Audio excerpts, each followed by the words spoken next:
এই ডেঞ্জাৰ লেভেলতকৈ ওপৰ হোৱাৰ পিছত তেওঁলোকে মেচিনেৰে পানীখিনি ওলাইছে। এনেকুৱা ধৰণৰ কোনো এটা জাগাই নাই য'ত নেকি বৈ অহা পানী ৰ'ব পাৰে। যদি সেইখিনি কৰিলে হয় আজি হয়তো ব্ৰহ্মপুত্ৰখন ডেঞ্জাৰ লেভেলতকৈ ওপৰত নাহিলে হয়। 11 লাখ মানুহতকৈও অধিক মানুহ নিজৰ গৰু ছাগলী হেৰুৱাই নিজৰ ঘৰ বাৰী হেৰুৱাই কিনে বাহিৰত থাকিবলগীয়া হৈছে। এই বোকাবিলাক আমাৰ পাৰত উঠাই থৈ দিয়ে, হয়তো এমাহ পিছতো সেই বোকাখিনি আকৌ পাৰতে থাকে। নহ'লে ইলেকশ্যনৰ আগত ডাঙৰ ডাঙৰ লেকচাৰ নামাৰিব যে আমি বানপানীৰ সমস্যা সমাধান কৰিম। বানপানী অসমৰ এক জাতীয় সমস্যা। মই এইকাৰণেই জাতীয় বুলি কৈছোঁ কাৰণ অসমৰ সম্পদবোৰহে ৰাষ্ট্ৰীয়, অসমৰ সমস্যাবোৰ কিন্তু ৰাষ্ট্ৰীয় নহয়। বাকী যি কি নহওক এয়া আজিৰ সমস্যা নহয়, এয়া যেন এক বছৰ বছৰ ধৰি পালন কৰি আহি থকা অসমৰ এক উৎসৱহে। আজিৰ দিনত বানপানী অসমৰ ৰাইজৰ এক অভ্যাস হৈ গৈছে, কিন্তু ইমান দিনে এই সমস্যাৰ সমাধান কিহৰ কাৰণে নাই। ভাবিবলগীয়া প্ৰশ্ন বহুত আহে যে বানপানীৰ ফলত অকল ক্ষতিয়ে হয়নে? বানপানীৰ ফলত যদিও বহুতৰ ভঁৰাল খালী হয়, বহুতৰ হয়তো ভঁৰাল আকৌ ভৰ্তি হয়। গতিকে আজিৰ ভিডিঅ'ত আমি এনেকুৱা ধৰণৰ প্ৰশ্নবিলাকৰেই উত্তৰ বিচাৰিবলৈ চেষ্টা কৰিম যে বানপানীৰ ফলত হোৱা ক্ষতিৰ কাৰণে এজন সাধাৰণ জনতাৰ মনত কি কি প্ৰশ্ন আহিব পাৰে। গতিকে আমাৰ ভিডিঅ'টি আপোনালোকে শেষলৈকে চাব। নমস্কাৰ, মই হৃদয় আৰু আপোনালোকে চাব আৰম্ভ কৰিছে HS এক্সট্ৰা। আহক আৰম্ভ কৰোঁ আজিৰ ভিডিঅ'। আজিৰ দিনত অসমৰ কণ্ডিশ্যন ইমানেই বেয়া হৈ আহিছে যে প্ৰত্যেক বছৰে অসমৰ ৰাইজে বানপানীৰ সমস্যাত ভুগিবই লাগিব। মানে এতিয়া বানপানীৰ সমস্যাত যে অসমৰ ৰাইজ প্ৰত্যেকবাৰে ভুগে, ইয়াৰ কাৰণ কেৱল প্ৰকৃতি নে আমি নিজে নে আমাৰ চৰকাৰখন? ইয়াৰ কাৰণ বহুতো আছে, হয়তো কিছুমান প্ৰাকৃতিক কাৰণ আছে আৰু কিছুমান মানৱ সৃষ্ট কাৰণ আছে। এতিয়া প্ৰথমতে আমি প্ৰাকৃতিক কাৰণখিনিৰ কাৰণে বুজিম যে অসমত প্ৰত্যেক বছৰে বানপানীৰ কিহৰ কাৰণে সৃষ্টি হয়। মই যদি অসমৰ লোকেশ্যনটো চাব যাওঁ, অসমৰ চাৰিওকাষে যিমানবিলাক ৰাজ্য আছে, মিজোৰামেই হওক, অৰুণাচল হওক, ত্ৰিপুৰা হওক, এইবিলাক যিমানবিলাক ৰাজ্য আছে সকলোবিলাক ৰাজ্য হয়তো পাহাৰীয়া অঞ্চল। আৰু এই পাহাৰীয়া অঞ্চল হোৱাৰ কাৰণে আমাৰ অসমত যদিও বানপানী নহয়, বেলেগ পাহাৰীয়া অঞ্চলৰ পৰা বৈ অহা পানীবিলাকৰ কাৰণে অসমত বানপানীৰ প্ৰভাৱটো পৰে। বা অসমত বানপানী নহ'লেও যদি অৰুণাচল, মেঘালয়, মিজোৰাম এইবিলাকত যদি কিবা কাৰণত পানীৰ বেছি হৈ যায়, তেতিয়াহ'লে সেই পানীৰ প্ৰভাৱ আমাৰ অসমতো পৰে। কাৰণ আমাৰ অসমখন হৈছে এটা চাপৰ অঞ্চল।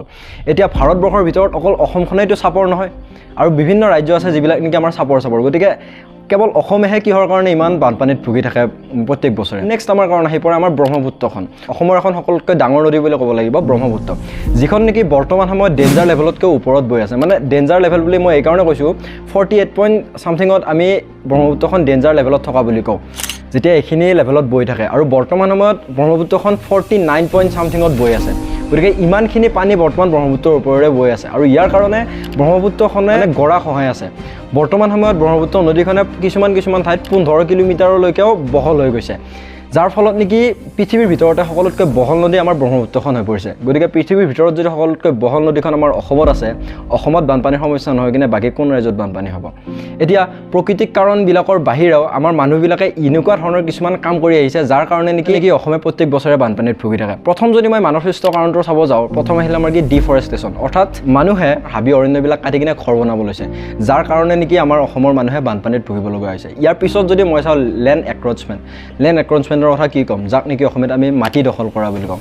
এতিয়া মাটি দখল কৰাৰ কথা ক'ব বেয়া লাগে, কাৰণ বৰ্তমান সময়ত গুৱাহাটীয়ে হওক বিভিন্ন ধৰণৰ ঠাইত মানুহে কি কৰে, এনেই থকা মাটিবিলাক নিজৰ নামত দখল কৰি লৈ যায়, যাৰ ফলত নেকি বেলেগ ঠাইৰ পৰা বৈ অহা পানী ৰখিবৰ কাৰণে ঠাই নোহোৱা হৈ গৈছে আৰু ৰাস্তা ঘাটে চবতে পানী উঠি যায়। আমাক স্মাৰ্ট চিটি লাগে, আৰু স্মাৰ্ট চিটি বনাবৰ কাৰণে আমি কি কৰি আছোঁ, নিজে গাধৰ নিচিনাকৈ কাম কৰি আছোঁ, যাৰ কাৰণে নেকি বৰ্তমান সময়ত আমাৰ পানী নোহোৱা ঠাই নাই।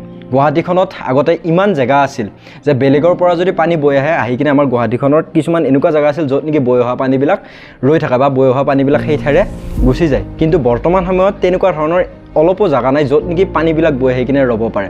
সেই জেগাবিলাক মানুহে দখল কৰি কিনে নিজৰ এপাৰ্টমেণ্ট বনাইছে, নিজৰ বিল্ডিং বনাইছে, আৰু ইয়াৰ পিছত আছে যে আমাক বানপানীৰ পৰা সমাধান লাগে। গতিকে মানুহেও কিছুমান এনেকুৱা ধৰণৰ ভুল কৰি আছে যাৰ কাৰণে নেকি প্ৰত্যেক বছৰে অসমত বানপানীৰ সৃষ্টি হয়। এতিয়া অসমৰ বানপানীৰ সমস্যাটো এটা প্ৰকৃতি সমস্যা বুলি ক'ব পাৰোঁ। আজি জাপানত ভূমিকম্প আহে প্ৰত্যেক বছৰে, কিন্তু জাপানত ভূমিকম্প অহাটো আমি ৰখাব নোৱাৰোঁ। ঠিক তেনেকুৱাকৈ অসমত যেনেকৈ প্ৰত্যেক বছৰে বানপানী হয়, সেইটো আমি ৰখাব নোৱাৰোঁ, কাৰণ অসমখন হৈছে আমাৰ চাপৰ ৰাজ্য। বাকী অসমৰ কাষত যিমানবিলাক চাৰিকাষে ৰাজ্য আছে সেইবিলাক হৈছে আমাৰ পাহাৰীয়া অঞ্চল। গতিকে সেই অঞ্চলৰ পৰা বৈ অহা পানী আমাৰ অসমত পৰিবই। এতিয়া অসমৰ আজিৰ দিনৰ বানপানী আৰু আগৰ দিনৰ বানপানী যদি মই চাব যাওঁ, তেতিয়াহ'লে কিন্তু বহুত আমাৰ ডিফাৰেঞ্চ আছে। কাৰণ আগৰ দিনত বানপানী হৈছিল এটা সমান লেভেলত, গোটেই অসমখনে ডুবি গৈছিল বানপানীত, আৰু এসময়ত যাই কিনে সেই পানীখিনি নোহোৱা হৈ গৈছিল। কিন্তু বৰ্তমান সময়ত কি হৈছে, এইখিনি ঠাইৰ বানপানী ৰখাবৰ কাৰণে আমি কি কৰিছোঁ, মথাউৰি বান্ধি দিছোঁ, চৰকাৰে মথাউৰি বান্ধিছে, কিন্তু এই মথাউৰিটোৰ কাৰণে আকৌ বেলেগ ঠাইত বানপানী হৈছে। আকৌ সেইখিনি বানপানী ৰখাবৰ কাৰণে আমি বেলেগ ঠাইত মথাউৰি বান্ধিছোঁ, আৰু আকৌ সেইখিনি মথাউৰিৰ পানী শুকাই যায় কিনে বেলেগ ঠাইত পানী হৈছে। এতিয়া নেক্সট আৰু মানুহে বহুত বিভিন্ন ধৰণৰ এক্টিভিটিছবিলাক কৰি আছে, যাৰ কাৰণে নেকি পানী থাকিব ঠাই নাই অৰ্থাৎ আগতে কি আছিল বিভিন্ন ধৰণৰ আমাৰ খালী জেগা আছিল যিবিলাকত নেকি পানী বৈ আহি কিনে ষ্ট'ৰ হৈছিল কিন্তু বৰ্তমান সময়ত তেনেকুৱা ধৰণৰ কোনো এটা জেগাই নাই য'ত নেকি বৈ অহা পানী ৰ'ব পাৰে মানে সব ঠাইতে মানুহে কি কৰিছে মাটি দখল কৰিছে ঘৰ বান্ধিছে যাৰ কাৰণে নেকি সেই ঘৰবিলাকত পানী উঠিছে আৰু তাৰ পাছত যদি মই চাব যাওঁ যে বানপানীৰ ফলত আমাৰ কি এফেক্ট হৈছে বা বানপানীৰ ফলত আমাৰ বিভিন্ন ক্ষতি হয় ক্ষতিৰ কথাটো আপোনালোকক ক'ব নালাগে আপোনালোকে জানে যে এটা অঞ্চলত বানপানী উঠাৰ পিছত কেনেকুৱা ধৰণে তাৰ ক্ষতি কৰি লৈ যাব পাৰে এতিয়া ইয়াৰ পিছত মই যদি আমাৰ চৰকাৰখনৰ ফালে আহোঁ যে চৰকাৰখনে আমাৰ বানপানীক লৈ কি সাহায্য আগবঢ়াইছে বা বানপানী হোৱাৰ কাৰণে চৰকাৰে কেনেকুৱা ধৰণৰ ষ্টেপ গ্ৰহণ কৰিছে এতিয়া মই এটা কথাই ক'ম চৰকাৰখনে বানপানী হোৱাৰ কাৰণে একোৱে ষ্টেপ লোৱা নাই যদি ষ্টেপ লৈছে কি কৰিছে কেইটামান মাথাউৰি বনাইছে কেইটামান ৰাস্তা বনাইছে বা অলপ মাটি তুলি দিছে বা বানপানী হোৱাৰ পিছত সেই পানীখিনি সেই ঠাইৰ পৰা নোহোৱা হ'বৰ কাৰণে কি কৰিছে কেইটামান মেচিন লগাইছে বা নেক্সট যদি মই চাব যাওঁ বানপানী হোৱাৰ পিছত ৰাইজক খাদ্য বিলাইছে এতিয়া এইখিনি কাম যে কৰিছে বা বানপানী হোৱাৰ পিছত যে তেওঁলোকে কিবা মেচিন লগাই কিনে পানীখিনি সিঁচি দিছে বানপানী হোৱাৰ আগতে তেওঁলোকে কিহৰ কাৰণে এই মেচিনটো লগাই কিনে পানীখিনি নোহোৱা কৰিব পৰা নাই আজি নদী এখন ডেঞ্জাৰ লেভেলতকৈ ওপৰত বৈ আছে এতিয়া এই ডেঞ্জাৰ লেভেলতকৈ ওপৰ হোৱাৰ পিছত তেওঁলোকে মেচিনেৰে পানীখিনি ওলাইছে ডেঞ্জাৰ লেভেল নাপাওঁতে আহি কিনে তেওঁলোকে কিহৰ কাৰণে পানীটো কম কৰিব পৰা নাই যদি সেইখিনি কৰিলে হয় আজি হয়তো ব্ৰহ্মপুত্ৰখন ডেঞ্জাৰ লেভেলতকৈ ওপৰত নাহিলে হয় নেক্সট যদি মই চাব যাওঁ তেওঁলোকে কি কৰে বানপানী উঠাৰ পাছত সাহায্য বিলাকে বা মানুহক টকা দিয়েগৈ কিন্তু বানপানী হোৱাৰ আগতে যদি মানুহক অলপ ভালকৈ সহায় কৰি থৈ আহে তেতিয়াহ'লে সেই মানুহখিনি আগতেই সজাগ হ'ব পাৰে বিভিন্ন ধৰণৰ নলা নৰ্দমাৰ পৰা কি কৰে তেওঁলোকে বোকাবিলাক যে আমাৰ নলাবিলাক যে জাম হৈ যায় সেই জামখিনিৰ পৰা তেওঁলোকে যিহৰ কাৰণে জাম হৈছে ছাপ'জ মোৰ বোকাৰ কাৰণে জাম হৈছে চব বোকাখিনি উঠাই কিনে তেওঁলোকে পাৰত থৈ দিয়ে প্ৰত্যেক বছৰে এই অভিযানটো চলাই যে নলা চাফা কৰে তেওঁলোকে কিন্তু নলা চাফা কৰি যে বোকাবিলাক আমাৰ পাৰত উঠাই থৈ দিয়ে হয়তো এমাহ পিছতো সেই বোকাখিনি আকৌ পাৰতে থাকে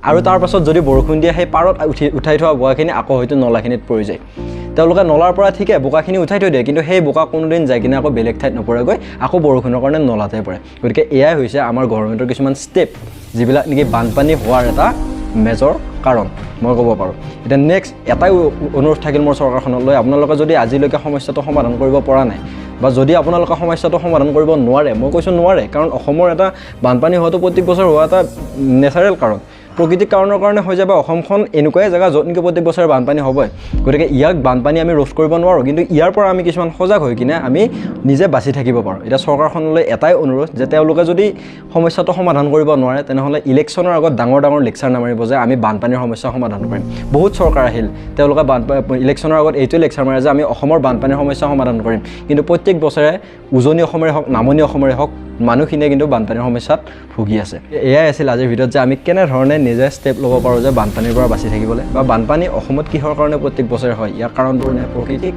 নে মানৱ সৃষ্ট নে আমাৰ চৰকাৰখন